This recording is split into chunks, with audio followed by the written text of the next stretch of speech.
We're back. We did it. I don't know. Wasn't. We don't have waiting. Was waiting to hear back. I didn't. I actually wasn't sure if you'd be able to hear me. Yeah, no, I wasn't either. Nishant's not showing up on the stream. Where'd he go? I don't know. Drop in Riyadh. All right, quick. Need a search party. But what I realized is that if people are or maybe we should just record. Yeah, we'll record that separately. I wasn't going to go through a whole recap because that'll be dumb. Well, you know what? We'll fix it in post. If you're getting the audio only on a podcast format, you're getting the edited, the tight, high production value editing where we just cut off the beginning and the end. Otherwise, it's pretty live. Okay, you guys did it. You've collected the swamp mushrooms. We got mushrooms. Presumably for Dirk. He would be expecting them to go back with you to his wife. I still have them. Before I rejoin the group, can I take a look at these mushrooms? Be like, why are these mushrooms so special? Are they different from the mushrooms I've seen before? What's going on with these? I'll absolutely take that. Go ahead and give me. You can do a nature or perception. Let's do nature. I have a whole +1 to that. Oh, 19. Nice. 19. Okay. I just realized I am not... Sorry. I should have done this sooner. I realized that I'm not going to be able to see the rolls while doing it this way, so I have to do it this way. Okay, perfect. Okay, 19. They are odd. So you're both 15. You have never seen a mushroom that looks like this. It does exude a property to it that you believe would be magical in nature, sort of like that sort of like instinctual reaction to something that's like radiating magical energy, but you wouldn't be able to like ascertain just from a 19 what specifically that effect is. Okay. Well, if I know anything about mushrooms, it's that you don't eat random mushrooms that you find in the woods. So, well, is what they do. You don't. To anyone in our audience who would. Horrible death with your liver maybe don't being dissolved. But... yeah, no, I'll rejoin the group and be like, hey, I got it. Guys, how did the fight go? It was real easy from my end. I just walked behind the tree, grabbed the mushrooms, and came back. So almost immediately after we rout the spiders and all the spiderlings run away, Aura's is going to run over and I check on Salvador. And then I move over to Dirk and almost like I'm going to try and grab him by the collar, but I'm too short to. So it just like seems like I'm tugging at his shirt. And a stern face, I'm like, Dirk, like everyone almost died. Like, what is so damn special about these mushrooms? And in that moment, Oris kind of catches himself getting angry and upset and being physical with someone, and is just, Dirk, please tell me that these do something good. Yeah, man, they taste great. And they keep the Wyrmcaller out of your head, and that's important. The Wyrmcaller? Yep, that's the one. All right, let's go back to camp. No. Wyrmcaller. Away from these spiders. But what the heck is a worm crawler? What was it? No, the Wyrmcaller. You guys, you know the stories about the Wyrmcaller? No. Please enlighten us. Oh, all the children around here know the stories about the Wyrmcaller. In the swamp, Dirk? There are no children here. Well, yeah, because the Wyrmcaller got them. Ain't you guys been paying attention? All right, let's go to camp. We walk and we talk. Yeah. Anything you guys doing anything in the area? You need anything else in here? Can we see it that there is basically no more spiders around the tree, or? Yeah, so you guys can look in, and you would be able to see that the building is still chock full of baby spiders. So going in there would be, well, I don't know. Yeah. But what about the tree? The tree itself seems to be. Are you trying to make a check on the tree to see if it's rated? Okay, perfect. Go ahead and let's do nature or perception for that. I would do perception.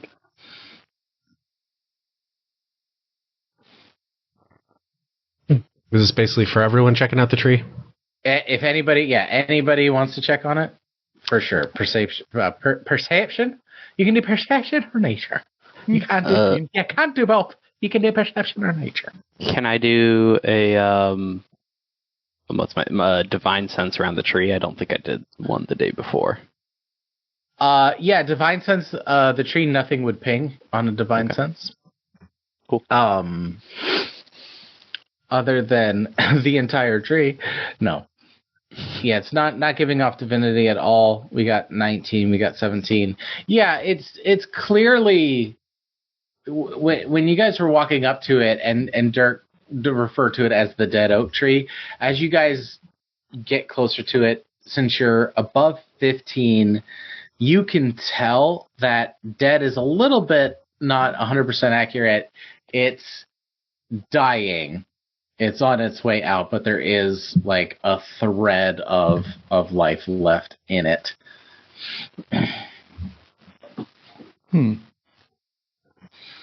Why do we think this tree's dying? Anybody know? Gonna guess the water. Roots go deeper than others, so it might be reaching to some of that bad water that seems to be seeping upwards.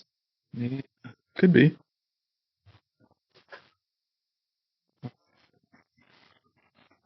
I don't know anything about trees. I grew up in the city, but is there a way we could save it?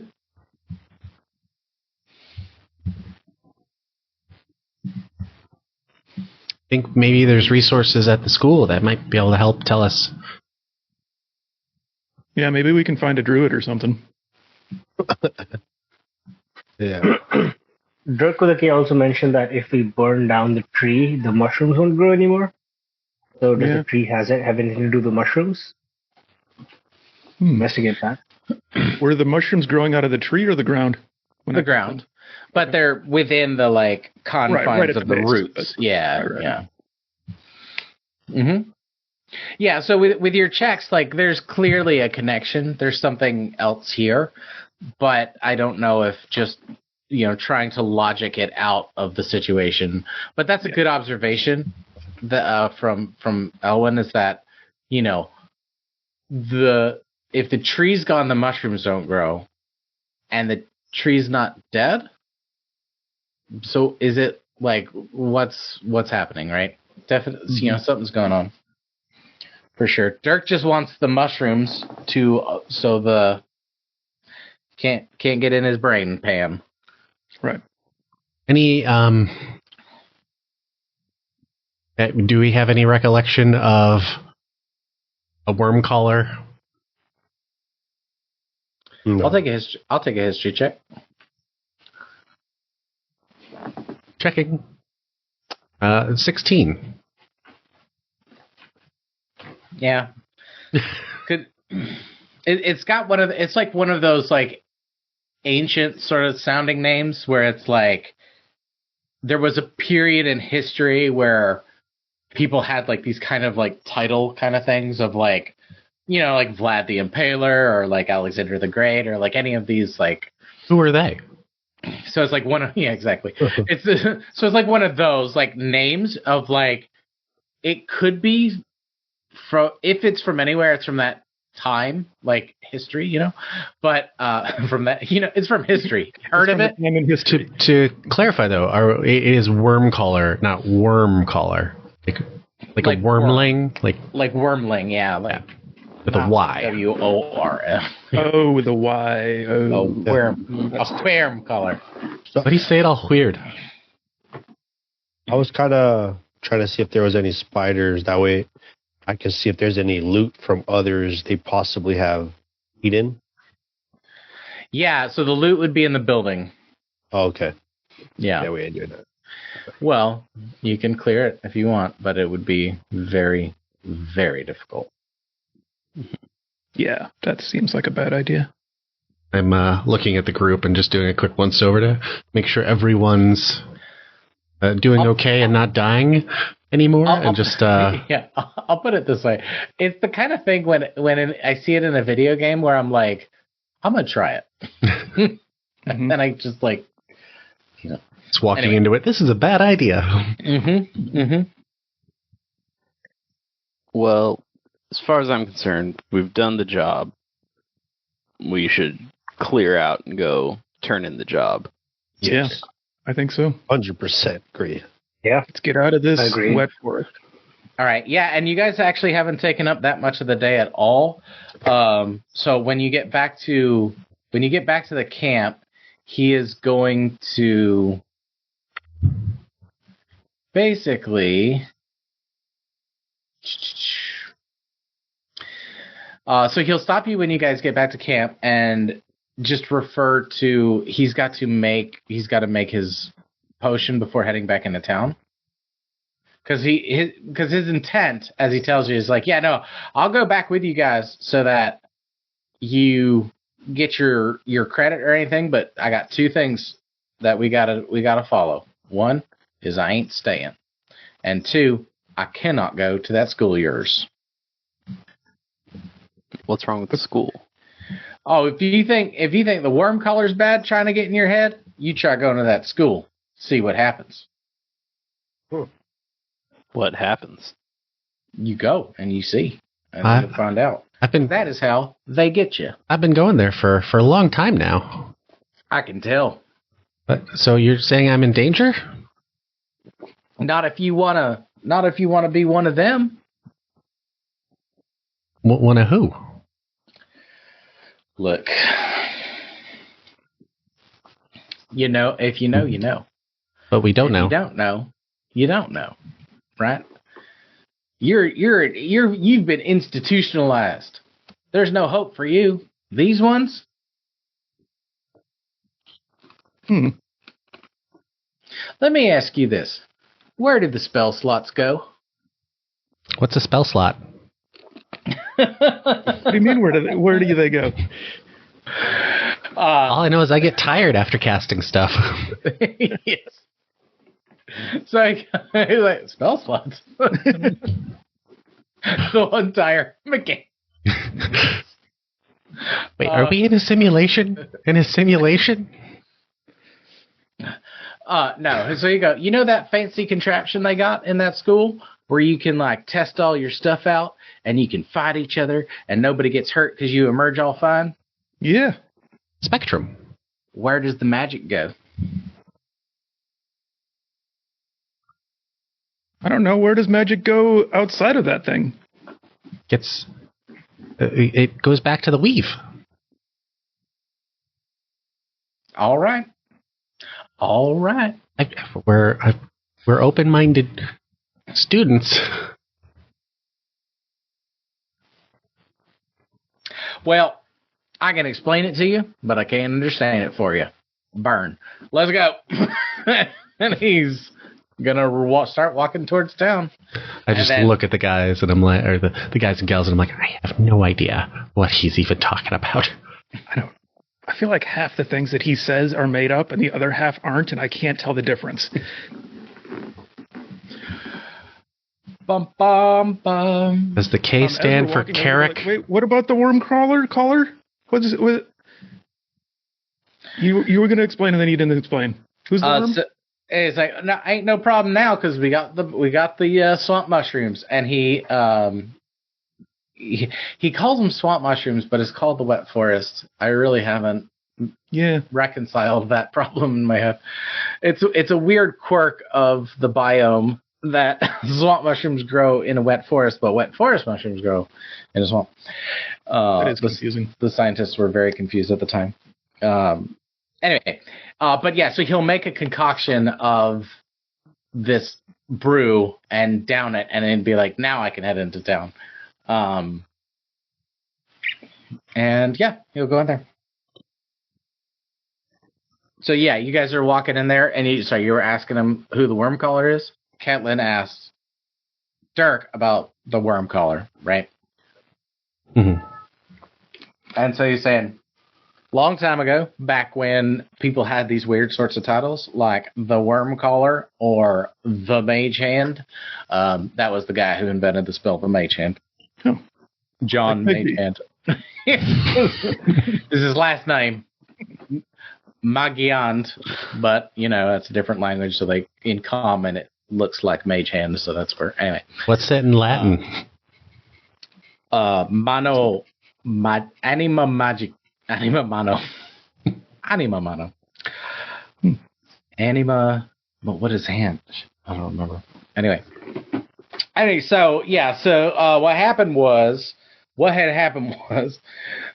he was one of them. Now this is before we had like druids as a specialty, but he was one of these primal magic folks that very much wanted the balance of nature to apply to everything, and so he did not enjoy people building cities and was trying to tear them down, and we're standing in the remains of that whole situation. I see. Okay. And is that maybe some of the residual magic is left behind? That's I don't know, because I am not very educated. Well, I don't know. I feel like you're very educated in the ways of the swamp. Well, it's because of all the dreams I have when I sleep out here. What was the question? You have dreams about, what do you dream about? Just different stuff. One time I dreamt the color blue. One time I dreamt that I was sitting at a crossroads and there was a giant turtle sitting next to me. And when I looked over at that turtle and I said, "Can you believe this shit?" The turtle's like, I know. I know. And then I woke up.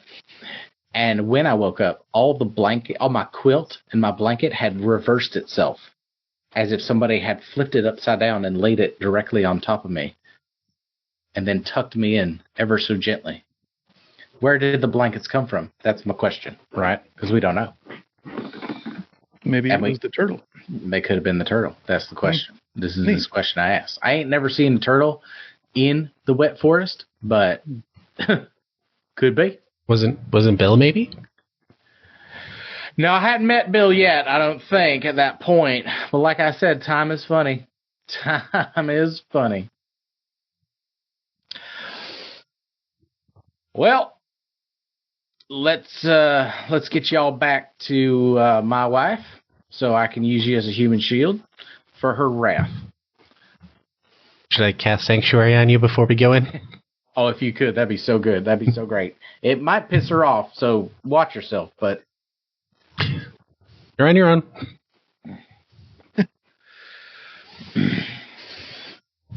Okay. Did I tell you guys how the merchant guilds are run by lizard folk? I think you mentioned that. All right. I mean, tell us more.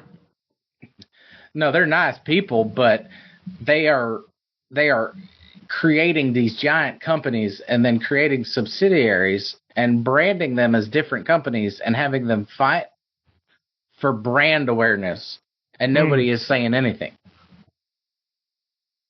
Huh. Yeah. Why? Where's the bad and or good part? Where are they fighting? They're fighting. It's a fake brand competition when it's all owned by the same. And this is in the merchant, because not the theocracy country, the one after that. This is where they. But they're coming here. They're trying to get a foothold here. If you let that merchant's guild take over, there ain't going to be nothing else. And then next thing you know, you're drinking the water, and all your teeth fall out. Wow. If I was going to write a deck of many things, 1, comfy socks daily. 2, I would teach Bill to talk better. 3, fan boat. 4, a whole lot of gold. And so you guys are walking as he's just like this like never ending narrative is coming out of his stream of consciousness. Right. And there's all stuff like the Merchants Guild is run by lizard folk, but then he's also like making points about the school, and you're like, that is odd. Like, so it's all like grounded kind of, and like the Merchants Guild, the reason that like sticks out as well is like the Merchants Guild is run by lizard folk. Like that is, but what he's saying is like what they're doing is misrepresenting the market competition within their own country. Anyway. I forgot for a little bit that lizard folk exist in this world. Yeah. And most of them are nice, but... Right. Well, nice they're by... gonna collapse the free market intentionally. Nice by virtue of lizard folk. Right. Yeah, no, they will eat you. Yeah. Mm-hmm. Well. Anyway, anything else from you guys as you are going back? You guys go straight back to the cask bows. Yes, I think yeah, that we bring him to his wife. He refused to go to near the school. He does refuse to go to the school. Try and probe him a little bit more about what he means to say about Spectrum. Where's the magic go? Trying to grab whatever info I can. Yeah, no, the only thing he'll say, because he'll clam up about it, but his point is, if you are in there and you're earnestly casting magic, right, within this illusion, this crafted simulation, so to speak. If none of the wounds and everything is real, when you come out of it, why do you need to rest to be able to access your magic again? Like where did all that energy go, right? It's the law of conservation of magic. Magic cannot be created or destroyed. Dirk seems intimately familiar with. Yeah. Any other? So yeah, when you get back, she and him have a fight through their teeth. It's so good to see you. We'll talk about it later, and they're not here. She's gonna. You'll give her the assignment thing. She'll hit the token on the assignment to like, basically as a signature, acknowledging that you completed the assignment, and you are able to take it back to the school and turn it in. Okay. Mission accomplished. We did it, guys. We did it. And our first one. Everyone's still here with all their appendages. Yeah. Nobody lost a foot. Why is that a metric for you? Huh? No reason. That is a minimal level of success. We have lost the shot. Hopefully we'll be back in a second. It's technically a mustache. Okay, great. Well, so you guys get back. You turn in the assignment. The registrar takes it. No fuss, no muss. You guys are the ice heist babies. When you get back to your townhouse situation, the nest. Wait, what did we call it? The crib. The crib. Yeah. When you get back, how are you guys spelling that on the sign above your door? Is it da crib? Or is it ye crib? Ye old crib. Yeah. I do like ye old crib. It's terrible. Which I think technically is just Old English for the old crib, but yeah, it is. Yeah. They would pronounce it as ye, or pronounce it as the. The well, the whole dialect back then is fucked, mate. It sounded like angry Scott. Well, actually, I don't think we truly know, right?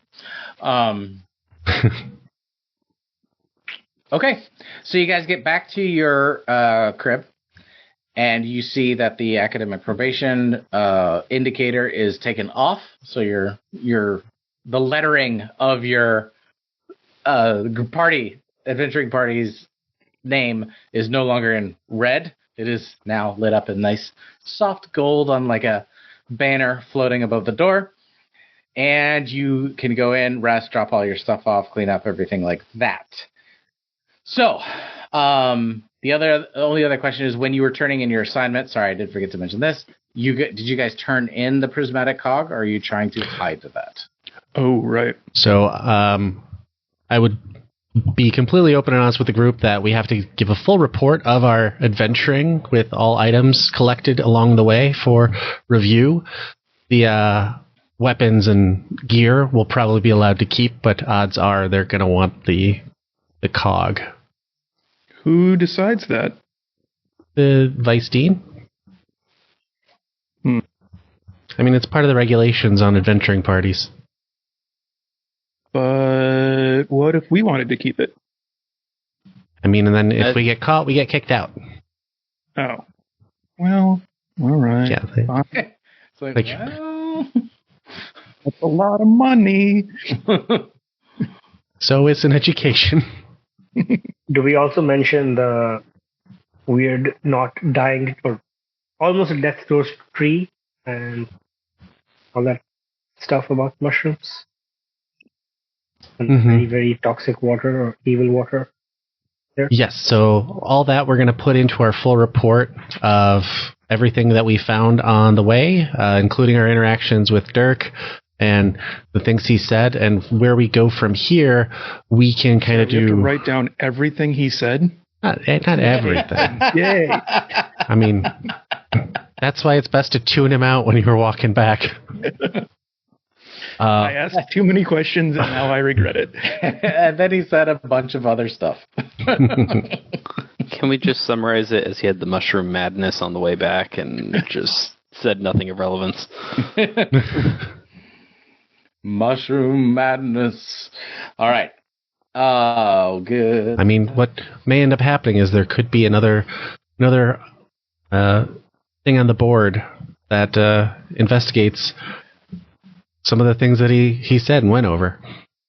Sure. Okay. Do we want to mention the stuff he said about the school?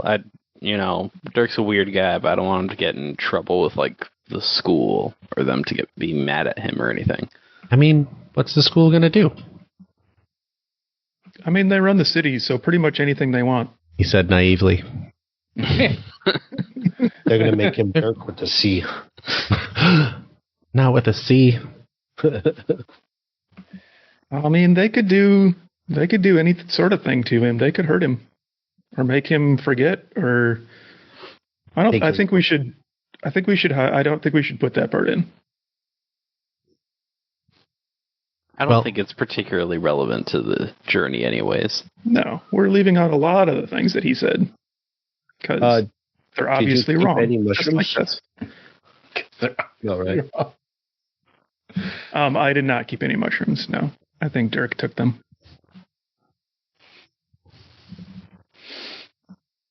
All right. Okay. All right. So when you turn that in, the prismatic cog, they eyes go wide. There's a reaction to it, and you get so basically what happens is that your contribution score for completing the mission gets the highest possible grade, and then a bonus score of valuable. Basically, you just gave something hugely valuable to the school, right? That it's oh, you're actually gonna report. Okay, cool. But it does reflect well on your party, so it boosts your rankings. Why are you saying it like that? Why wouldn't we report it?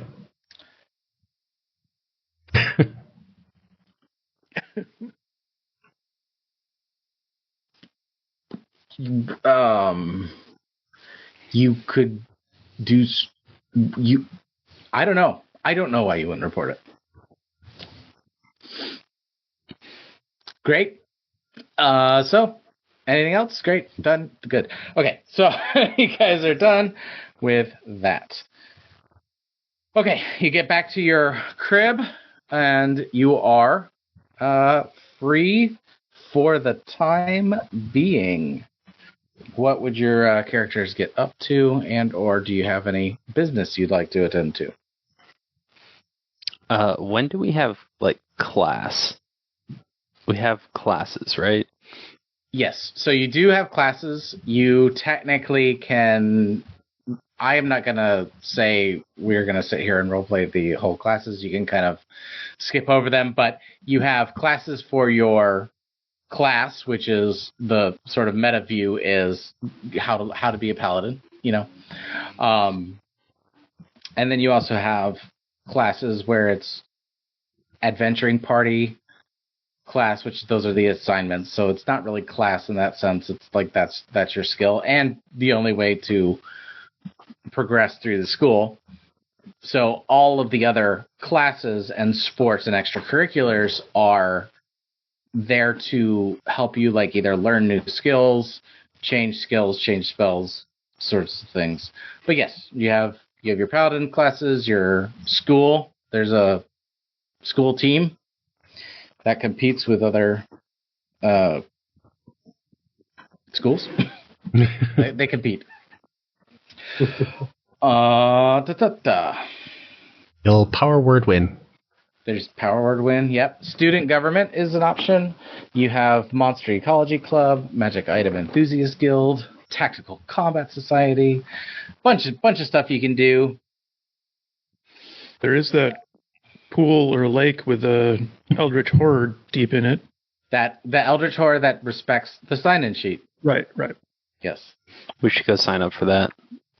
I am curious. Yeah, we should. Yes. Okay, at least so one day. You guys go to the sign-in sheet. It is booked for. Actually, somebody give me a D20. I got it.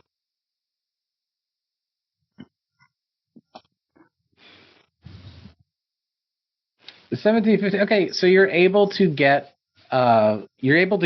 one of the slots within the next couple weeks. It's a magical system that you have to go to in a common area, and you see the calendar freeze up as somebody drops because it's booked out for months.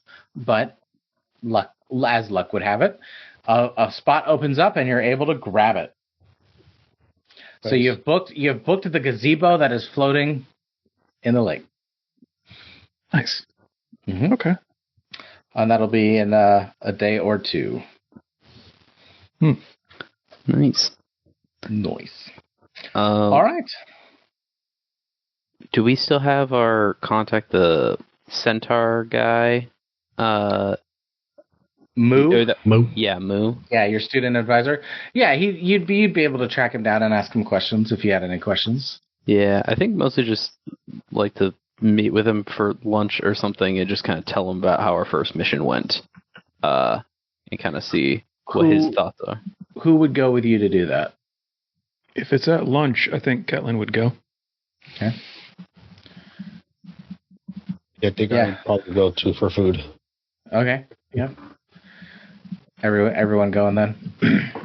Okay, yeah. So you're able to meet him, and he's like, nice, great. Oh, well, it sounds like you guys knocked it out of the park. I mean, I saw you got the highest possible score, so that's amazing. That's great, right? You guys are off to a strong start. Way to get out of probation with style, right? Yeah. They seemed kind of surprised that we actually gave back that orb thing. Yeah, there are rumors of people that keep or don't report their loot, and use it to, whatever the party agrees to, you'll see some adventuring parties that don't have sponsors afford some pretty nice gear, and it's, you don't want to assume, but hey, what are you going to do? Under my breath, I'm going to say to Orez, I told you we could do that. I'd prefer not to get kicked out. But they're not getting caught. Well, I'm not a rogue.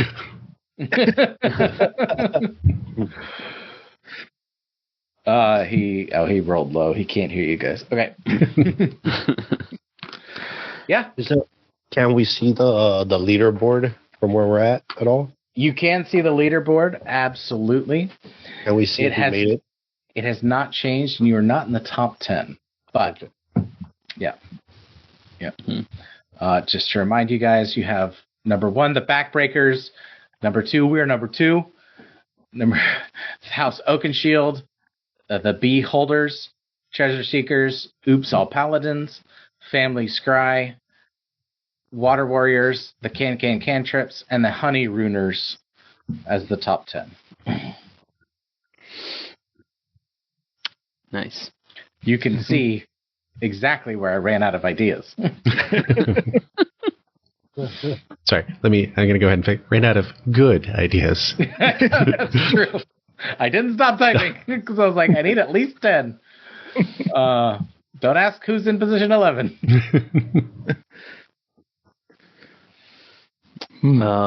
Yeah, I think Wallflowers. I was worried somebody was going to say something. So I was like, went back to 90s alternative rock. Okay. Talking to Moo, I'd ask him like, what? So obviously we're a bit on the upswing from where we started. Do you have like any recommendations of like what we can do as a party to kind of keep that momentum going? Like, what should we be focusing on going forward? Yeah, absolutely. I think, that's a good question.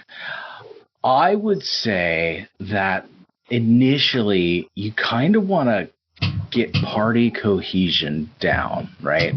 You want to grind out those assignments, get your ranking up so you know you're going to get to your next year no problem, even if you run into some issues in the back half of the year.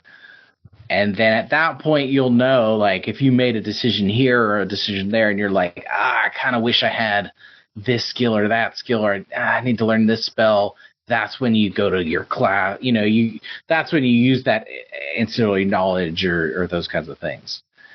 And then what I'll say above the table is that if you guys are going to be going to class as well as doing your adventures, but we're going to focus on the actual assignments because those are your group activities.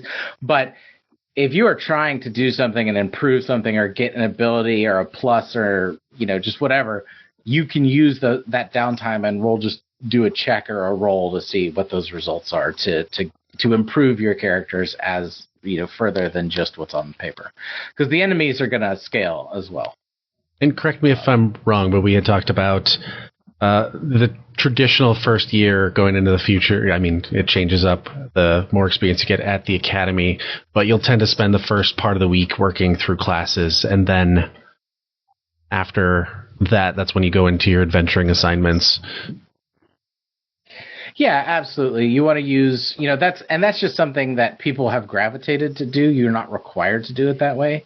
But that way, like, if anything runs long, you essentially have the back half of the 10-day to make up that time. You get less downtime before your classes, but hey, if you got to... Mm-hmm. And then once you get into higher years, like, you'll have extended assignments where you're, like, gone for a while. And then you're not regulated to the academic calendar as much. Yeah. Right now we're kind of entering one of those downtime periods where it's going to be like classes for the week, and you guys do all your welcome and first classes and stuff. And I think while they're doing that, my main focus is going to be on researching some of the stuff that Dirk had said, just out of like curiosity, such as like trying to scour the library for more information on the Wyrmcaller and looking up spell slots and what are those, and then looking up the treaties of lizard folk merchants. This actually might fit the ADHD thing of, like, the characters themselves are metagamey. Like, they do think of it as spell slots. Like, they think, a Misty Step spell is like kind of like a second level spell. Like, they tier it that way, right? Mm-hmm. I don't know. Anyway. You need to be X powerful to learn. Right. So that's your level. Yeah, so yeah, no, but they do understand like layers of magic of like more powerful, less powerful, and the components as well sort of regulate that. Like you do have to have 100 gold to cast certain certain spells. Anyway, so what deck save? I'm confused. Okay, so you are researching. Remind me what you said, please. Basically going in depth and searching through for anything I could find information on the Wyrmcaller, any guides on Spectrum, and also about the Merchants Guild and Lizard Folk. Because, yeah, while they're in their main classes, I'm basically scouring for possible adventures for the next week and doing reporting, but... So... I'll have so you go to your coaching department, and this is an area that not everybody has access to. So it's sort of like a staff lounge kind of thing, but it's called the locker room. So the other coaches are in there when you walk in. When you walk in, I will say, without you needing to roll anything, that the tension is definitely there. When is the last time you've been allowed in the coaching area? Or is this your first year as a coach? Yeah, this is the first year as a coach, so I'd never been in there before. Okay. Go ahead and give me a perception check walking into the locker room. I try and keep a low profile. You know, I'm short and small, but perception? Yeah. That is a 26. 26. So when you walk in... 20. Nice. When you walk in, you definitely clock that people noticed you, know who you are, and it's that kind of look of... Like, because you were in an adventuring party that failed, and while we don't know the circumstances, this is a school, and rumors exist. So there are definitely people in the room that clocked you coming in there. Mm-hmm. And so when you get in there, so your orientation, you will be able to do some research, but you have your own sort of coaching orientation that comes in, and the head of coaches, the head coach, the coaching coach, I don't know, the head coach, the coach of coaches. So the head coach will walk in, and it's this towering Luxodon guy that comes in and has this deep he's one of the elephant humanoids, and will have this like sonorous voice giving you the lay of the land, this, that, and the other. Here are your resources. So he'll point you towards the coaching library and the quarterback. You have accounts for your party, so you have to manage all the stuff, all the sort of minutia of like rations and like how to plan for you've basically you've gone into like the management track of... I'm an accountant. Yeah. It's become pretty clear that he's not... So as he's going through all of these things, he is reciting this information without referring to anything, because elephants never forget. Okay. You need the soundboard. Wow. Okay, so you get all the information, you're doing the research. Go ahead. We'll make it 2 checks. You want to research the Wyrmcaller, and you want to research Spectrum. When you get into... But I think I might end up inadvertently changing one of your requests. When you get into the library, you're able to go... There's attendance there and things like that, but there's also... sections where it has scrying glasses that are these ornate brass instruments that look like a globe, a half of a globe, and they have these rings around them that you control the half of the crystal with, and these are how you can talk to Spectrum to get to ask questions, because the spirit of the school is for everybody and is a resource available to all. And you have coaching terminals that not everybody can access. So, what methods of research is Orez engaging in to find out the info?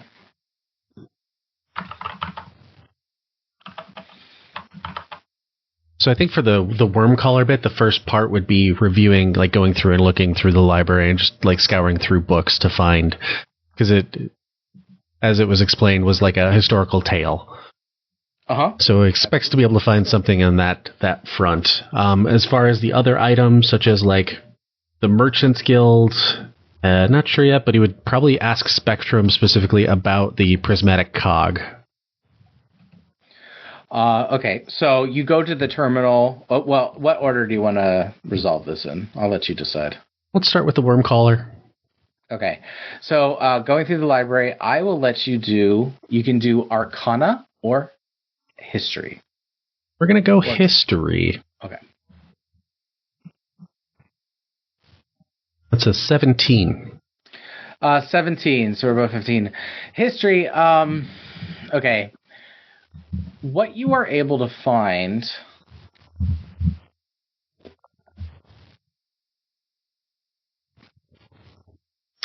So you're able to find information on the primal druids or the proto-druids that he was referring to that connect, you think, to the Vashra and Ashra things, because that test was all about balancing primal elements. Like, there's a thread here, but is it a connection or is it a coincidence? It's still very much on the coincidence side of things, but you know, who knows? It's like, I'm trying to think of a good example.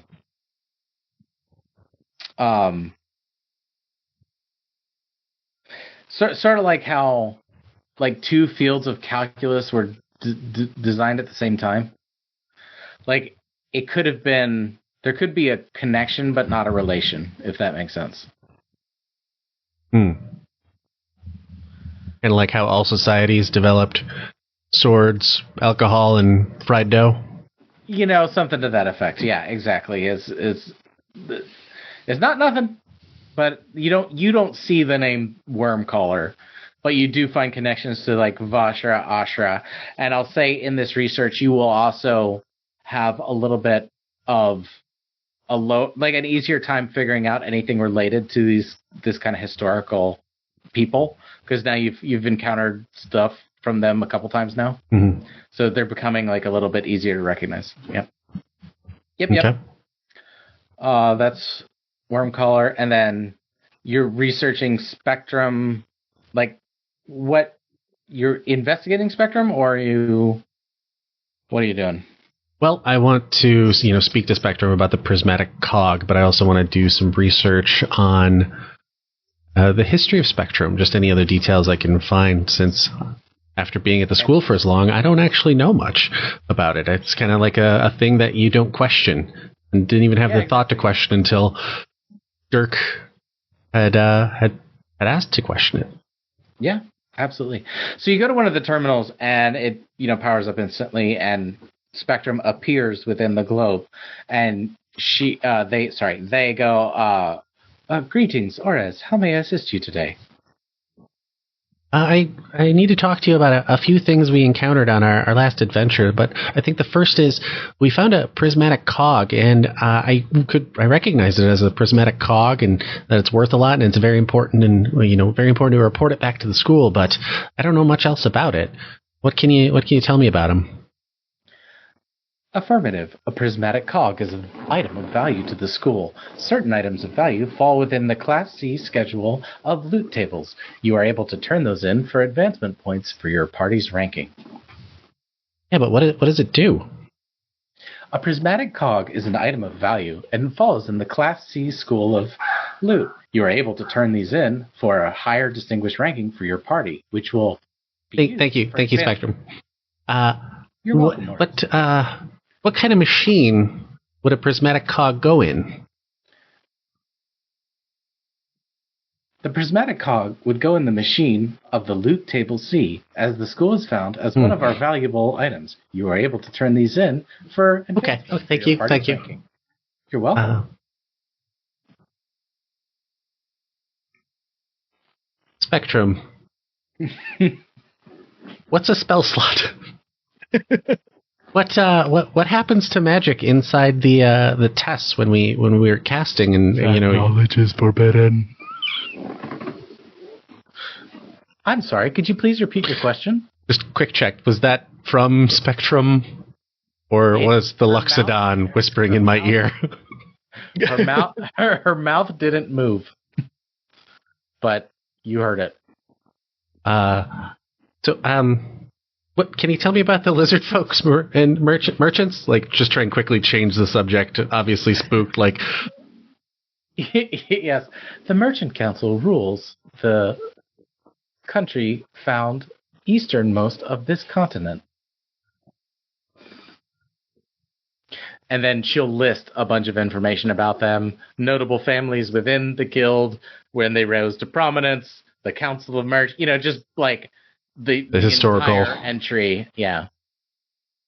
Okay. Little concerned. I just got my name put on a list somewhere. I guess I'm just going to thank Spectrum and go on my merry way.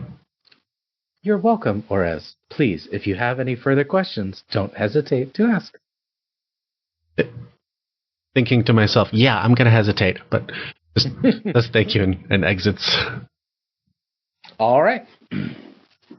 Then next time I see the group, I'm going to share with them the spooky voice and everything I learned about the Wyrmcaller and catch them up. Okay. Is that normal? Have you ever heard Spectrum do that before? No. Have you ever talked to Spectrum before? I mean, a couple times when I was studying for finals one year, but that's weird. I Whose don't. voice did it sound like? Like, it was a very deep voice. It was not a normal Spectrum presentation. I kind of want to try now. What's the old saying about poking bears? I don't know. I was going to say. Okay. Oh, that's fair. That's fair. Yeah. So, Caitlin, do you want to go to the library and do the student Spectrum terminal? No, I think that. Well, unless Orez is like, yeah, you should totally do it. I think that she's smart enough to know that that's a bad idea. No, do it. I think for something like this, Orez would be pretty transparent that, like, he just does not know where to go with this information at this point because it spooked him pretty bad, and he wears that on his face. Mm-hmm. And from Ket's perspective, I think she's very much in the, like, I'm very new here, and he knows what's going on way better than I do, and if he's freaked out, I'm not going to go poke that bear, whatever that saying means. Yes. Well, you know what bears are. What's a quarter? I think so. It sounds like Spectrum isn't going to be super useful for us to get information like that, but there's probably other like faculty at the school that we might be able to reach out to for maybe some bits of information. Because my thought is a lot of the stuff that we were experiencing there had like evil tied to it, like the stone and the water all being evil. Sure. So that might be something I can bring up with like a paladin professor or something. Or paladin absolutely. So you guys have any resource that you would have normally at a school, academic advisor, student counselors. You can say, I want to go to the student counselor, and it's like easy, done. Cool. So yes, so you can go to the paladin, like one of the paladin TAs that you would have known through like the classes that you're getting introduced. Like as freshmen, you were not getting like the professor. You're getting like the TA. That's like also a grad student.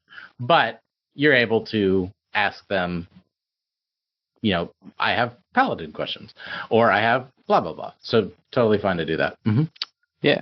I'll go to whichever the TA that I've been working with. Sure, absolutely. So he would have introduced in whatever group orientation. You would know Harand Finchi is a 35-year-old Lightfoot halfling, and he is a paladin.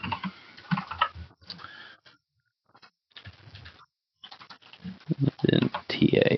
Mm-hmm. Yeah, I'd go to them and be like, hey, I had some questions. I'm still getting used to this whole, paladin fundamentals, good and evil and all of that, but I kind of, was testing out sort of the, detection of good and evil and like my divine sense and stuff on my first quest. And I got some really interesting readings out of it.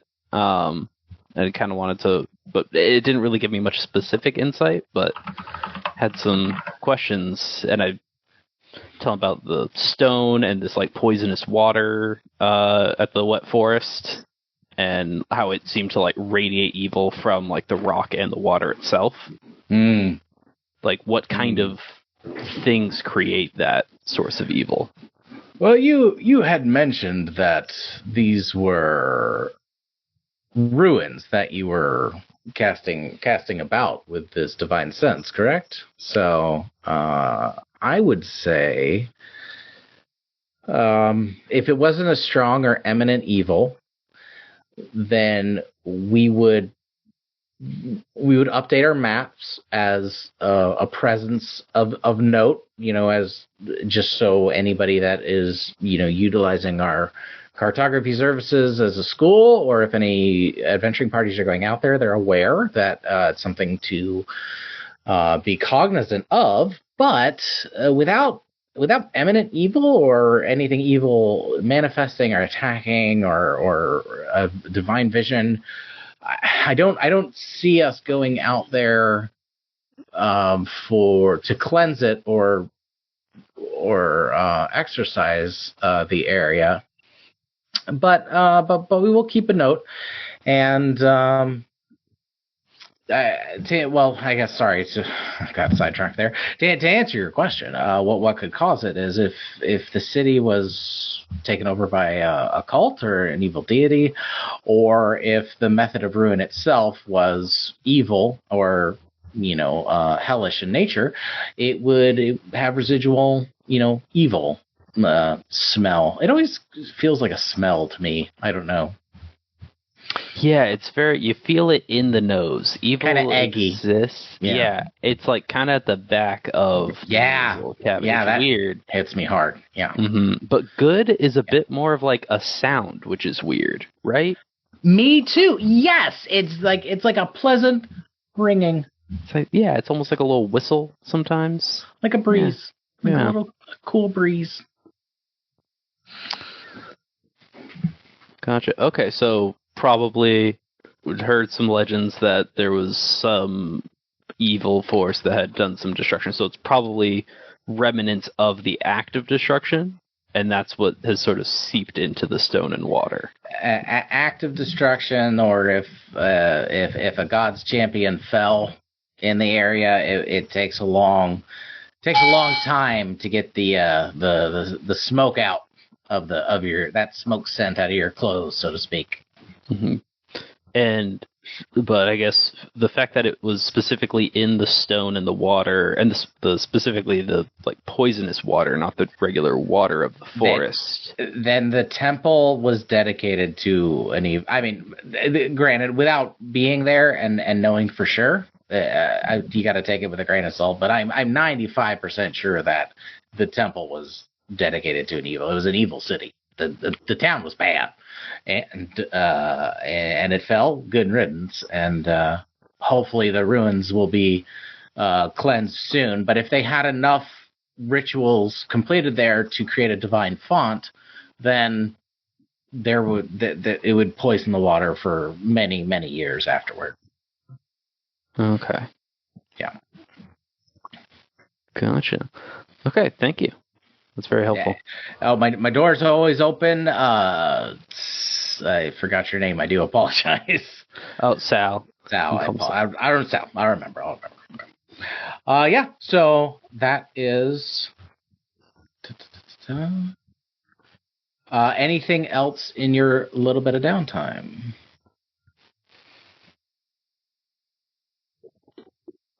I think that.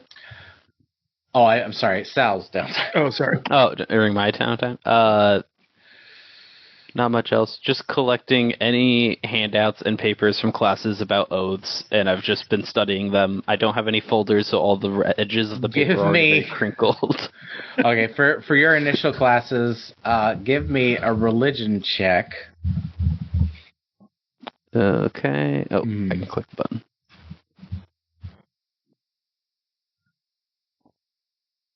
Uh-oh. 15. Okay, yeah, so you do fine. It's overwhelming, but you're not in danger of getting swamped.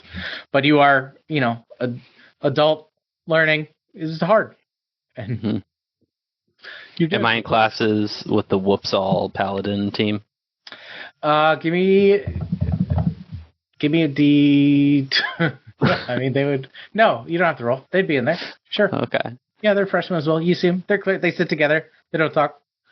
Don't talk to anyone else. It's so clearly like it's comically stereotypical because you see that they have you can just point to it and you can tell there's an oath of agents, there's oath of vengeance, and then there's the surly one is the oath breaker. But like every aspect of Paladin is represented in this group. God damn, why are they so cool? It's so annoying that they all How are they doing it? It's so. I like to think everyone else in the class is just like they're too cool. We don't like them. It's a 4-part. There's 4 parties. The 4 people in the party. There's Oath of Agents, Oath of Conquest, Oath of Glory, and Oathbreaker. And then the emo kid is Oathbreaker. As is tradition. This is the way. All right. So, 15. So yes, you are. Yeah, you're doing just fine. Okay, we have Elwyn. Sorry, Catelyn. You were saying stuff. Oh, I think in any sort of downtime, like Catelyn has tried to sneak into the school a few times, and I think that she's maybe sort of succeeded and eavesdropped on a couple of classes. Okay. So she's going to, as a student, to the rooms that she snuck into, be like, "This is cool. I'm here now for real. This feels good. I like this." And other than that, she's just going to go to classes and try to learn how to be a better rogue. Okay, great. Yeah, so we can do a stealth check to see how your classes are going. Sure. Not great. 9. 9. Yeah. What the hell? Lots to learn. Talking about.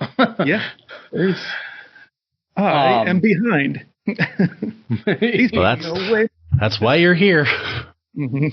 Yes. No formal education at all. Dropping into a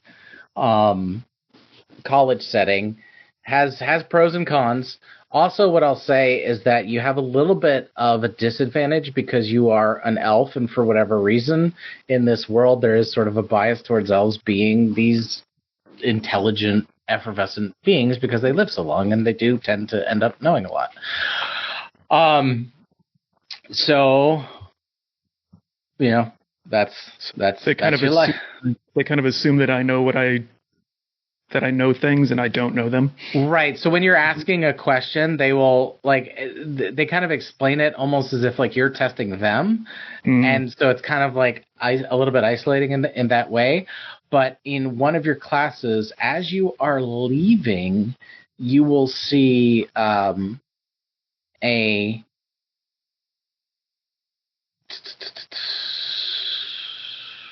drow, 6'3",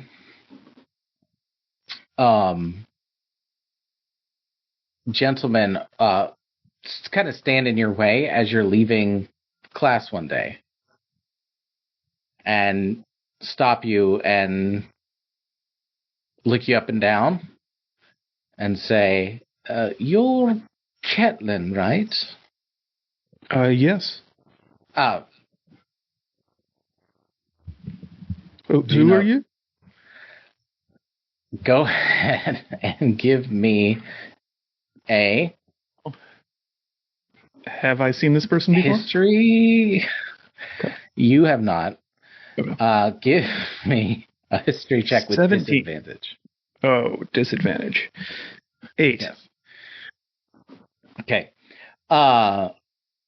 You see he's very like taken aback by that. He's like, "Well, I'm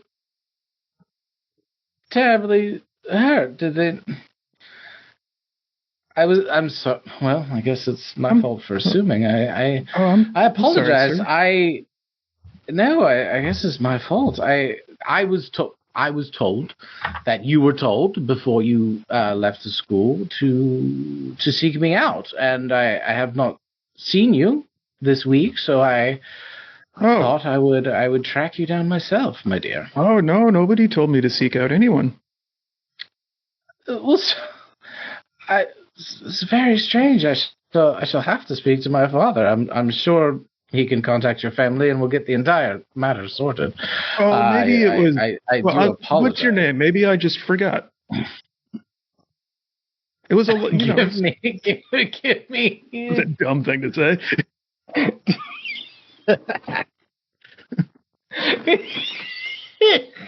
I volunteer at the timer. Do you want deception? Is what I'm leaning towards. But I can see a persuasion argument in there, so I'll take a persuasion or deception on that. 12 persuasion. I'm so sorry. I said Ketlin. Are you Ketlin Stoneseeker? Maybe I have the wrong. No, that's my name. Oh. Strange. Curious. Well, you may call me Amalia. Amalia. And there is one of those pauses where it's like, and you should know who that is? Amalia. Yes, no, of course. I am so sorry. Like, I'm so distracted from this class. I feel so overwhelmed. Like, I should have come to you sooner. This is my mistake. I'm so overwhelmed this first week that it totally slipped my mind. A Stoneseeker overwhelmed and admitting it so freely. It's been a week. Well, Ketlin, I must say, this is one of the most pleasant surprises I've had in my time. Nice to hear. In my time on this material plane, and I look forward to seeing you soon. And he's gonna walk off. Me. It was not. Yeah, me too. Let's talk more soon. little wave over his shoulder as he goes. Oh boy.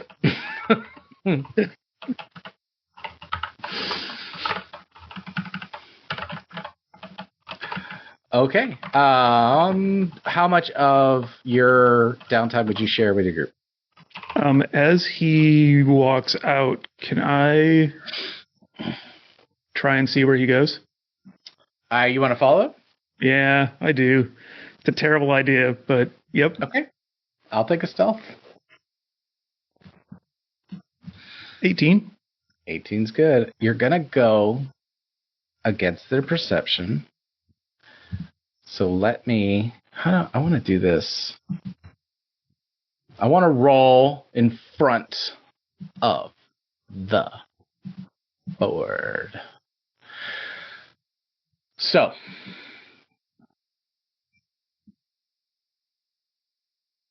they add... what do they add? Well, are they proficient? His perception would be wisdom. plus 7. proficiency. Okay. Beats it. You are able to follow. He goes to the upperclassmen dormitory area, Okay. and he is he goes into one of the townhouses with the party name The Travelers. Okay. Have I heard of them yet? Like, are they on any sort of leaderboards or anything? They are position 3 in their year. Okay. Mm-hmm. Okay. Well, I'm certainly not going to follow him in there. Yes. Yeah. Okay. Okay. So you go back to your your party, and this is in one of your downtimes when everybody's there. You know, if this was the sitcom, this is where the scene would pick up. You know, because everyone's taking a break. Mm-hmm. How much do you share with your party? I think I'm just going to ask Auras, like, is it okay to, like, talk to other, like, parties and stuff? Like, upperclassmen, can we, like, ask questions? Or is it, like, kind of frowned upon? Like, are we supposed to, like, kind of keep to our own classes or our own levels? Oh, well, it's not necessarily frowned upon. It's really more of a willingness. We promote internally that everyone helps each other, but you'll notice that some groups are a little bit more standoffish. They may be a little bit more reluctant to help. So it's best to, like, if you know that they're going to, or if you've developed a relationship, then to ask them. Otherwise, I would advise against just going up to strangers and asking them stuff. Oh, okay. So, like, if we wanted to learn more about, like, the people of the leaders on the leaderboards, mm-hmm. and figure out, like, how they're doing it and, like, how they're better so that we could get better, that would be, we shouldn't ask them necessarily. I mean, I wouldn't ask them out of the blue, but if it comes up organically. Yeah. Okay. All right. That makes sense. Like, well, no one's really come up to me and asked for advice, but I maybe because I don't stand out very much. Maybe that's it. Mm-hmm. Okay. Thank you. Good stuff. Okay. So the interaction with Amalia, you do not. So everyone, look in the light.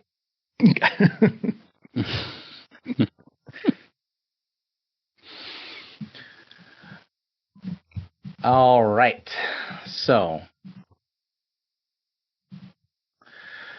who else? We did Dom. So Elvin will. So in, I think, last time's interaction, we saw this temple with a statue inside it. And he is really fixated on that statue and wanted to try information on it by means of reaching out to a history professors or some sort of history TA. Yeah, so you can definitely go into the library and you can ask one of the tutors there, like a student. You have Spectrum, you have tutors that you could just, like, ask for help with, like, an academic problem. Yeah, I would. So basically, I would present it, or Elvin would present it as that he's doing an assignment for some history class, and he was just researching about this and came across this, like, statue and wanted to know more about it to some tutor. From one of the tutors. Okay, so you go up, you request time with one of the academic advisors. Easy enough to do. You get up there. This hill dwarf comes out, and she's like, "Oh, how can I help you today?" And you describe the temple and everything like that. She introduces herself as Thori, by the way. Oh, yeah, pleasure to meet you. Yeah, we let me check, and because that's what we do. Get it? It's funny. Anyway, so she goes back. Yeah, she's fun. Da, da, da, da, da. Where'd she go? Where'd she go? Please don't leave me.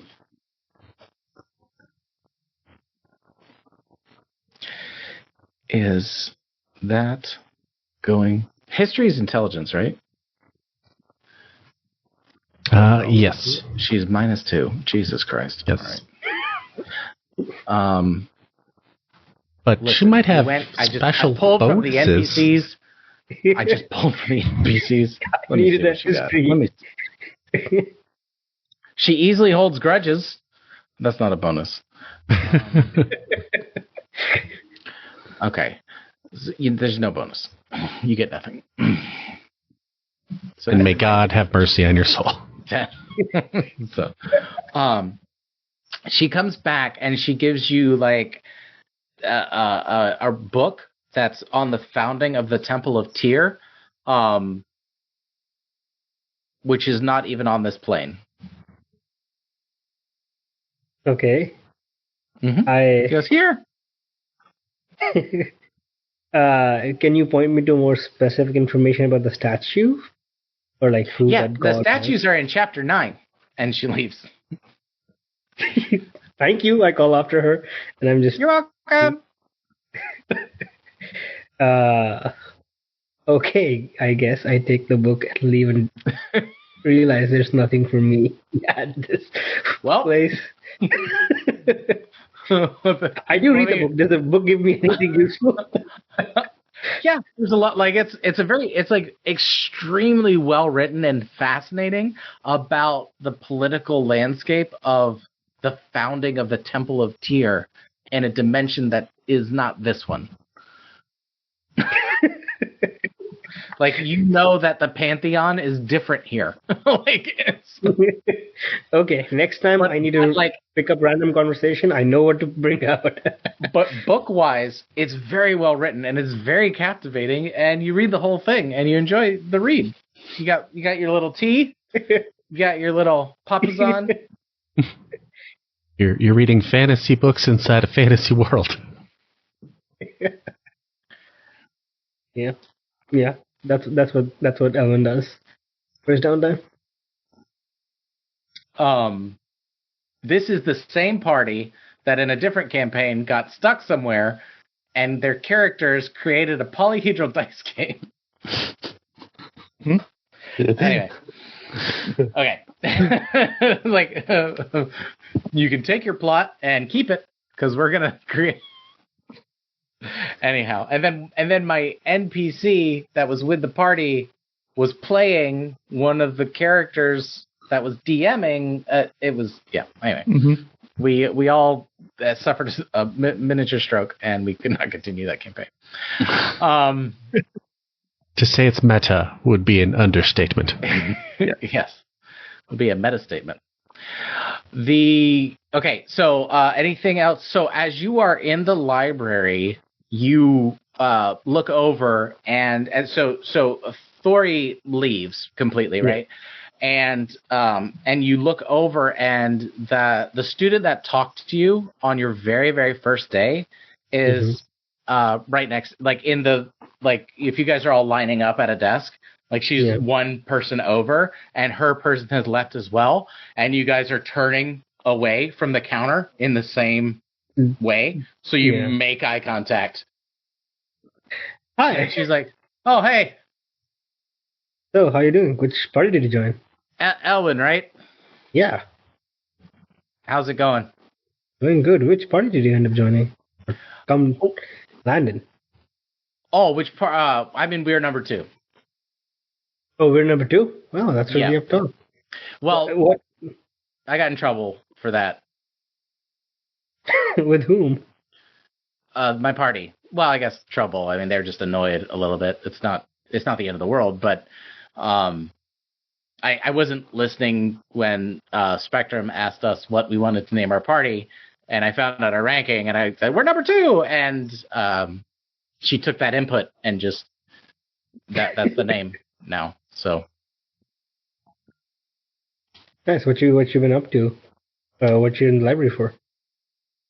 Research. Yeah. We're trying to figure out how to best breathe underwater for our class assignment for the first month's assignment.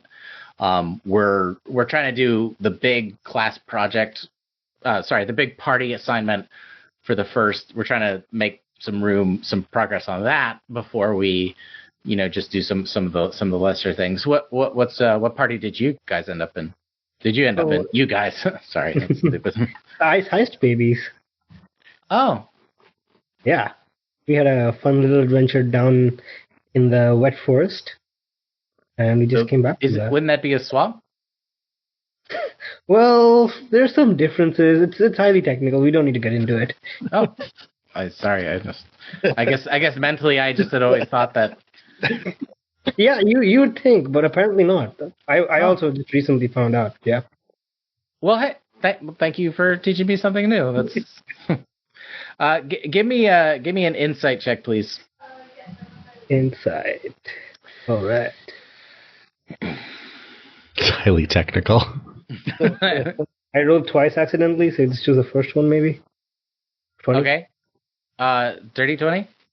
Yeah, dirty 20. Okay. Yeah, no, she's being a little flirty. She's in a very awkward and straightforward autistic kind of way. Alvin picks up on that and goes the direct route. It says, hey, would you like to grab coffee sometime? Or whatever the magical equivalent of coffee is in this universe. Well, I prefer to grab coffee at a specific time. All right, tomorrow at 1. Okay. Yeah. And Elwin smiles nervously and leaves with butterflies in his stomach. But then you guys do the thing where it's like you have to go that way and she has to go that way. So like you guys step in for a moment. Yeah. Give me a dexterity saving throw. Dexterity. I always hate it when you have to leave and go the same way as them. Nice. Okay. Yeah. So you almost headbutt her, but you do this like you do a twist and she goes, oh, okay, like little dance move going on. Yeah. Cool. Okay. Great.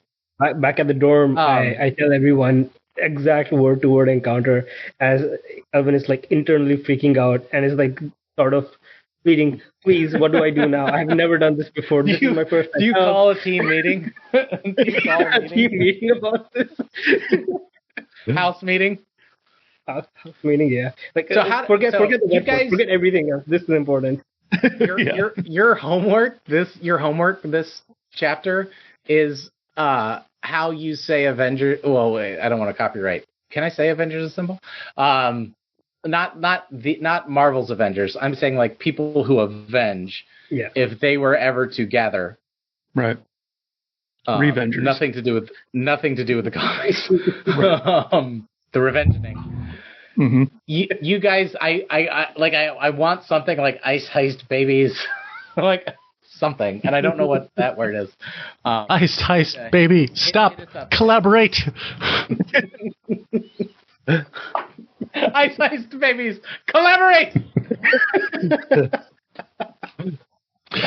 And listen. And listen. It's written.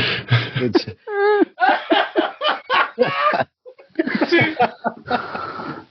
Oh boy. That's the fucking shirt. Yep. Ice Heist Babies, collaborate. Okay. Love it. It's just legally distinct enough. Okay. Okay. Good shit. Sal hears this and is like running down. He's only half dressed. He's like, someone called collaborate. What's going on? It's always a big deal when we collaborate. listening. You have to collaborate and listen. Yeah. Okay. So is she nice? What's she like? Do you know anything about her? Oh. No, I find out, I guess.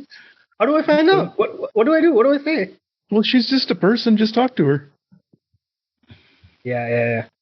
I'll talk to her. Good. I'll try that. Sure, yeah, I'll try that. Take notes, talk to her. You could ask her where she's from and what she was doing before school and all that stuff, right? Yeah. And Good. Yeah, I'll do that.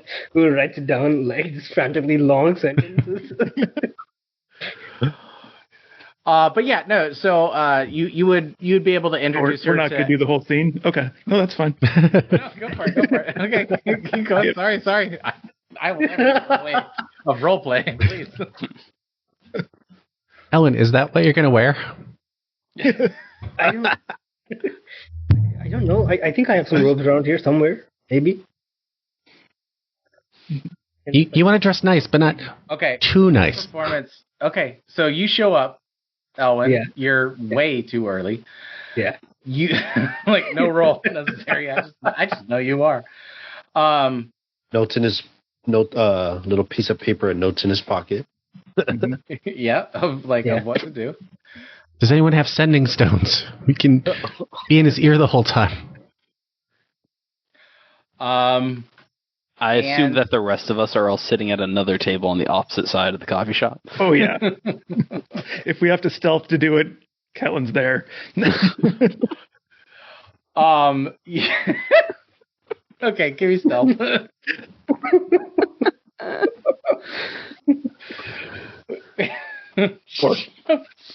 So blended in, like just so fucking perfect. You've set up they don't I don't know, but some type of alchemist instrument, so the reflections work right, and you can see every angle of their table. Yeah, so you get there entirely too early. She arrives on time and she goes, "Oh, Elwin, hi." Hi. Got us a table. And I gesture to the table that I presumably have gotten. Sure. She's like, "Well, I mean, it's... Oh, great. Did we want to get the coffee first and then go to the table, or go to the table?" Yeah. And Ellen completely realizes and scrambles up. Almost knocks off his chair, but catches it just in time before tipping the chair over. Give me a dexterity saving throw.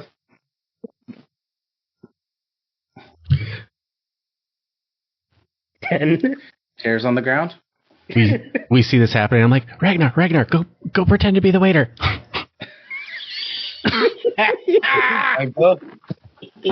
This is a coffee shop. They don't have waiters.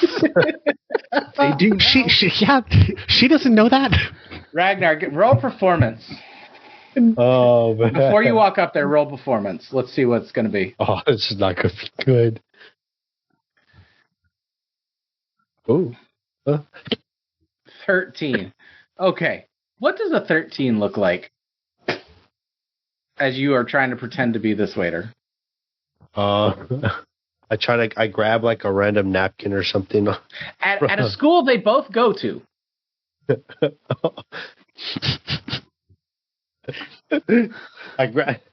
I clearly am not the waiter there. But I grab a napkin and I put it on my arm. So I've read it somewhere in the books of rocks. It was a random waiter book. Okay. And I go up and try to be all fancy, but I clearly don't. Right. Yeah. What words do you use? Can I get you guys anything? Are you guys good? Her mouth is open and she's staring at you, Elwin. At me? Yeah. The waiter asked you a question. I look at Elwin and I'm like, got this. So I'll tell him, give him one of those, you got this face. I would like a latte with some whipped cream, extra foam. What about you? Latte, extra. Mm-hmm. And you see, she's like, just, I will have a latte.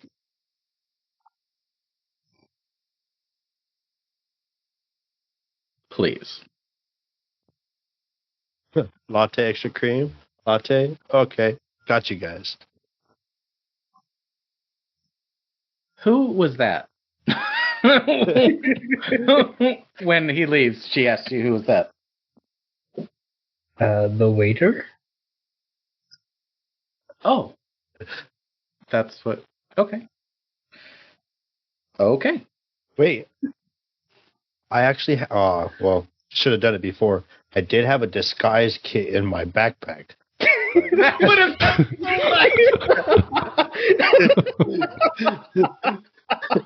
In the moment, I was just so excited to collaborate. I didn't grab my backpack. You said collaborate. I collaborated. Look, I dropped everything. In my mind, the best part of this is that it's just going to turn around and walk right up to the front of the coffee. That's what. Oh, like, so, Elwin, whatever conversation you're trying to make, she is looking at you and then looking at him ordering coffee and then looking back at you. Like I don't know, so I'm like, all right. And then I just completely break down and be like, well, so that's Ragnarok. He's on my party. Uh-huh. Yeah, I don't know why he came out as a waiter. I didn't tell him to. I swear to you. I am going to flip a coin. Yeah. And she will either think that this amount of effort is sweet, that you got your friend to pretend to be weird.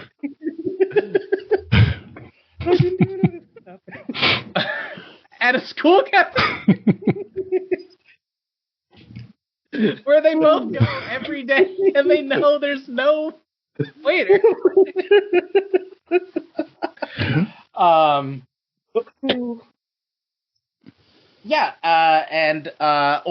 Or she will see this level of effort and not be thrilled. Yeah. Before that, I want to sneak up really quickly, give Ragnar the coin for the coffees, and tell him that when he returns, tell them they're on the house, and then leave. Okay. Okay. So Ragnar, you come back to the table. I give them each one latte, extra cream, latte. These are actually on the house. He ordered whipped cream, not extra cream. Could you have them redo it? Yes. No, actually, cream. It was whipped, so it's whipped cream. You're good. So if I go up there and do it, will that stop this conversation? Customer's always right. I'll go get this exchanged for you. Well, is the latte right? Could I have that? And you've already walked away. Like, fine, I'll do it now. Okay. It's his first day. I'm going to say odds. You're at odds. And even, it's all good. Odds. You're at odds. It creeped her out.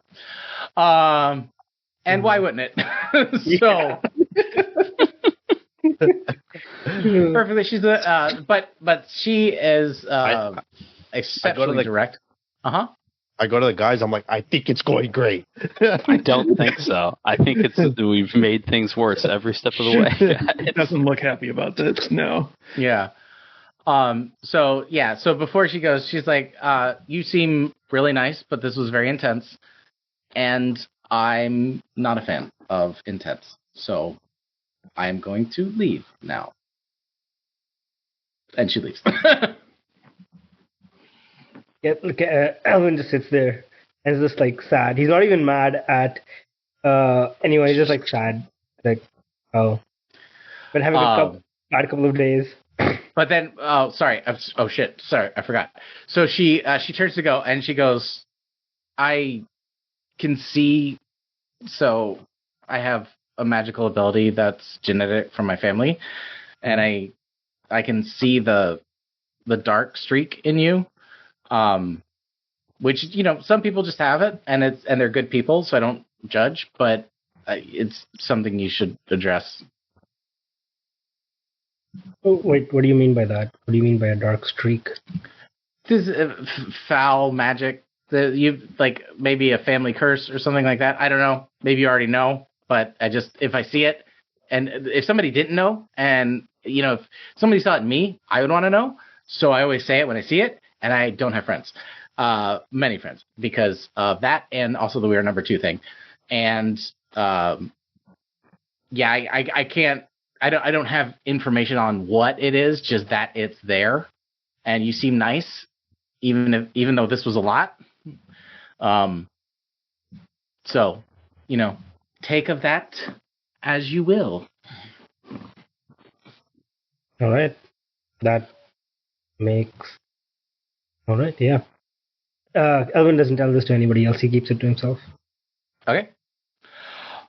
Cool beans. All right. I know we started late, so let's wrap up with Ragnar because I don't want to leave anybody hanging. Ragnar, for your downtime, what are you up to? He's getting a job as a waiter.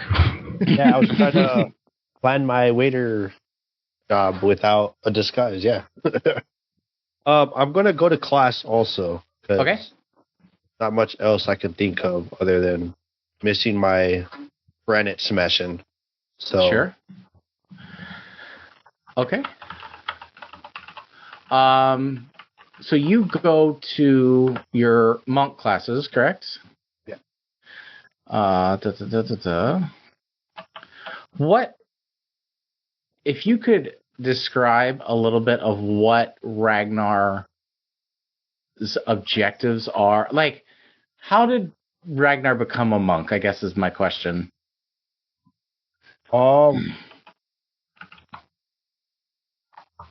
he followed in, I guess, in his dad's footsteps with like the whole mining of granite and breaking rocks and whatnot.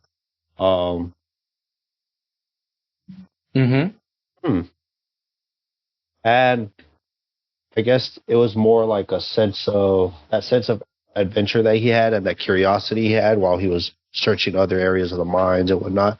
And there was I guess he got influenced by another dwarf monk he saw one day and was interested in it and was curious and went to ask him about it. And he decided he was going to be a monk. So it's more of he claims he's a monk, still doesn't know why he's a monk or how to be the monk. He's still learning. He's still in that learning process. Yeah, because it's really interesting because most monks, you know, don't use weapons at all, but the ones that do usually use like a versatile weapon, which is what you have, right? So there's like a meditative aspect of labor in stonework that you found. Is that fair to say? Yeah. So your connection to the sort of universal flow of energy is the reverberation of hammer striking stone, perhaps. Would that be a fair, like how Ragnar sees the mysteries of the universe, like it all boils down into like this reverberation and like interaction with stone kind of thing, right? Yeah. Okay. Cool. So when so you're able to do your monk classes, is there any objective aside from like the monkness of it that you are trying to track down? Not necessarily. Okay. He's just really excited for the next adventure. All right, so let's go ahead and do, for your classes, let's do a dexterity check, please. I'll actually let you do, you can do acrobatics if you want, or you could also do... I'll go acrobatics. Okay. Yeah, I was trying to think. It's not... Yeah, all right, acrobatics. Acrobatics. 18. Okay, so yeah, you're doing good. Classes are good. You're progressing. You're sort of like getting the sense of like the hammer being an extension of yourself and the reverberation as it goes through your arms, you're realizing like that flow of energy is not dependent on the hammer. Like you get the sense that eventually you could remove this out of the step of what you're trying to do. Yeah. And the order of the Stone Fist monks, right, of this dwarven order that exists within your city that you come from, and the people that you saw from a young child. Sort of like when you see, like when you're a kid and you see like an older kid doing something cool, and you're like, I'm gonna be a skateboarder. Yeah. Sort of like that kind of thing. Like you saw like a monk smash something with his hand and be like, whoa, you know. Cool. Great. As you are in your monk classes, you would run into Moo pretty regularly because he's a monk as well. When you are there, you see one of the extracurricular activities is a student group that meets that is called Small Town Heroes. And it is a group of students that meet and talk about the adjustment from really small, like people that come from hamlets and villages that are now like in a city. And it's like, how do you adjust to this kind of life? And it's just like, it's a support group essentially, but not like, I mean, yeah, it's a support group. It's there to support people. So however that definition strikes you, that's what it is. So you see an advertisement for that and you are drawn to that. Would that be something Ragnar would go to or not? I think it would be, because he feels a little out of place, more in the sense of other people are a lot smarter than him, and he wants, and because they're from bigger cities and bigger places, they probably have better education than I had. So probably. Okay. Yeah, so when you get there, you see people are sharing like those kinds of experiences of like either they like felt the call if they're like a paladin, or they just wanted to explore and they became a mercenary, and then that's how they became a fighter. They saw the weep. You know, all the stories vary. Yeah. But it's a lot like what's going on with this. Like they're covering everything from like how to navigate like city law and what tax is, and like just like all these things that like they know people coming from these kinds of small cities just like don't ever encounter. Like you don't ever think about tax because nobody ever comes out to collect it. That's how far away from people you are. So you're able to get there, and then while you're chatting, one of the people in the suit would introduce herself. She'd be like, "Hi, I'm Penny." Hi, Penny. I'm Ragnar. It's nice to meet you. Where are you coming from?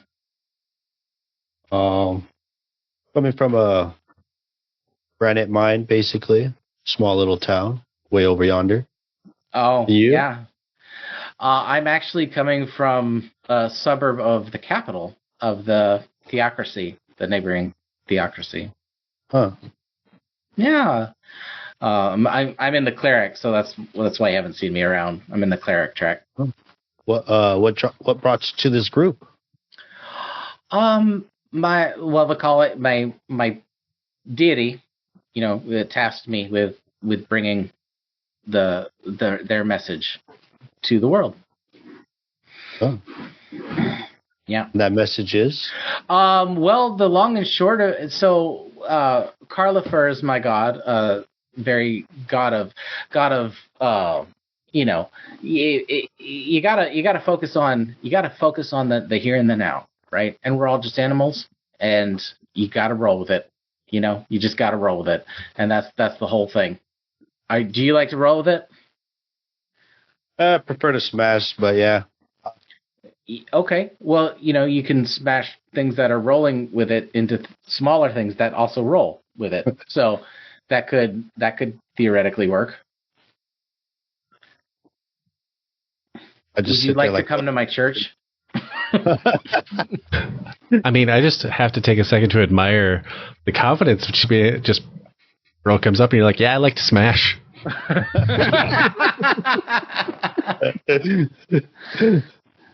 Not much else left in my head. to the god of Pretty it. much what I think of. Go. Yeah. Yeah, I just sit there and with that awkward silence to like see if they're gonna say anything else. Basically. So like she's like to hand you like a pamphlet of the church, and you don't move. So she like slowly like tucks it. I'll take it. Okay. Well, it was nice to have met you, Ragnarok. Ragnar? What is it? It's Ragnar. Ragnar. Ragnar Stone. So you weren't too wrong. Yeah, Ragnar. Stone Rock. That's funny. That's funny. I bet you're hard to take for granted. Then I just give that awkward laugh back, and yeah. And just, Yeah. Okay. Good. Good stuff.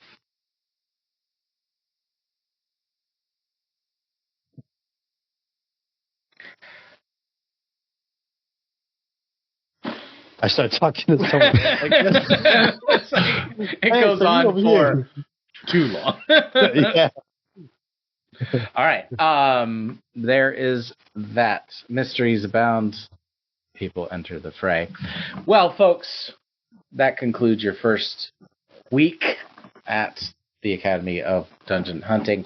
You will need to check for your assignments. Pick one from the list to advance further. You have threads to pull, dates to try to win back. That was bad. Churches to check out. A natural one. Yeah, stuff to research. Unfortunately, truly unfortunately, is Dirk with a K's inability to give you any sort of reliable narration.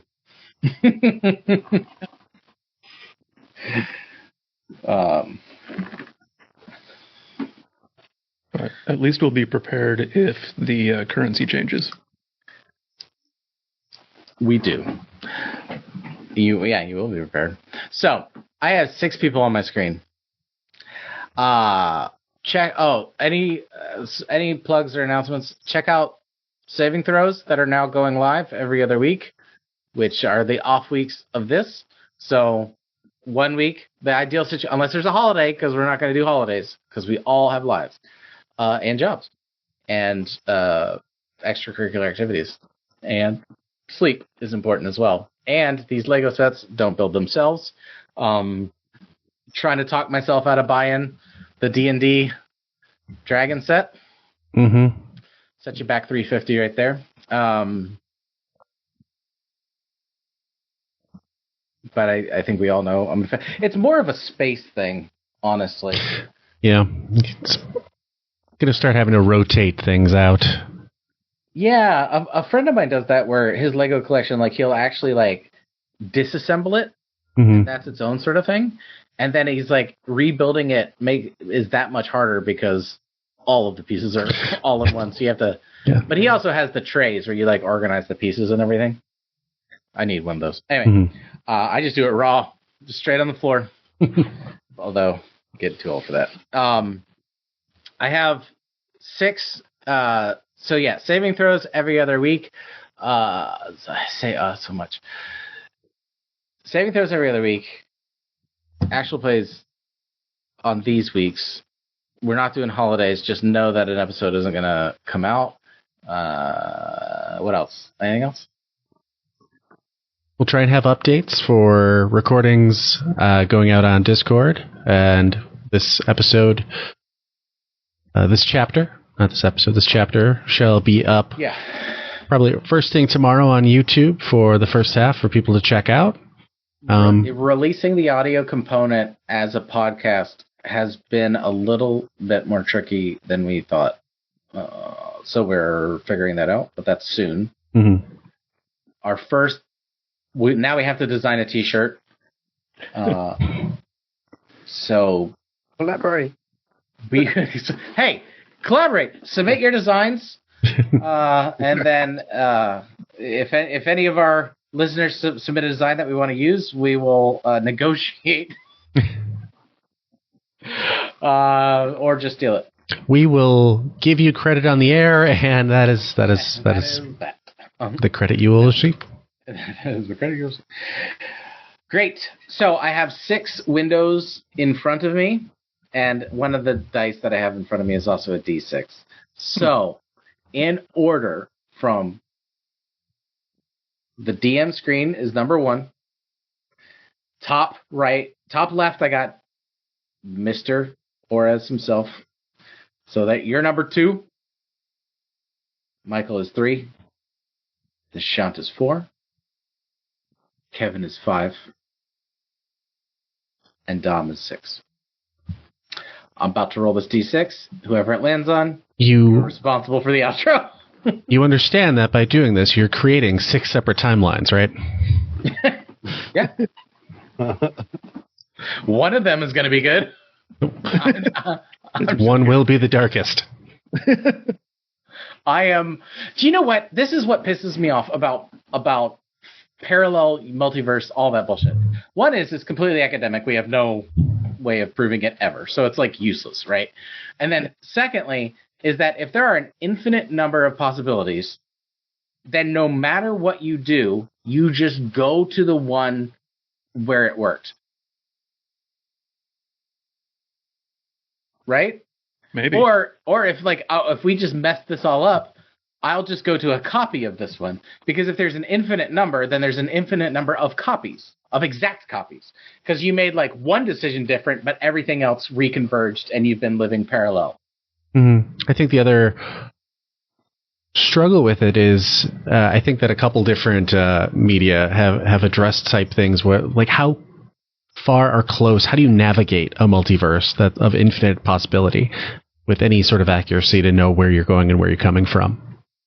Well, that's the other problem too. If you are, let's say you solve that problem, then you just go to the copy always.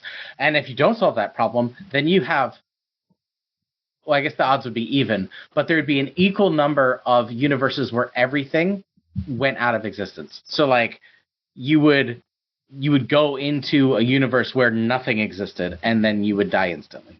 Because there's nothing to support life. Because there's nothing to support life. Then there's also the theory that these infinite universes actually are in the same space that we're in. They're only so far outside of our observable universe that it's unfeasible to ever be able to think that they could cross over. Which makes the whole thing, why bother? Yeah. Other than it's fun to talk about and go back and forth. Well, it's a mental exercise. That's fun, but I don't know. The problem is like when a plot hangs on it. It's fun to be like, what if this happened? And you can think about that world. What would the world be like if that happened?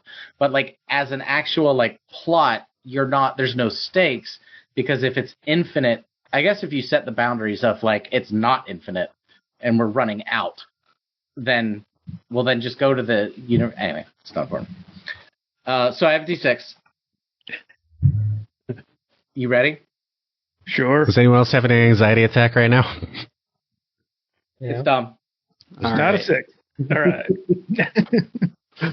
Hey, gang. Thanks for watching. Am I going still? Okay. Well, it's people were talking, and let's give. Everyone mute. Oh, okay. Yeah, I'll mute. Lovely viewers, thank you for watching. We have been the ADHD&D Academy. Round of applause. Thank you to our wonderful DM, Steven, because he never would applaud for himself. You will be able to catch the recording of this episode and all of our other episodes, and in the future episodes that we may eventually make. Almost certainly will. But there's always timelines where we won't. You can catch those on our YouTube channel. You can join our Discord to chat with us, play games with us, all kinds of wonderful interactions you can have with the crew. And most importantly, come back here, same bat time, same bat channel in 2 weeks for our next episode of the ADHD&D Academy.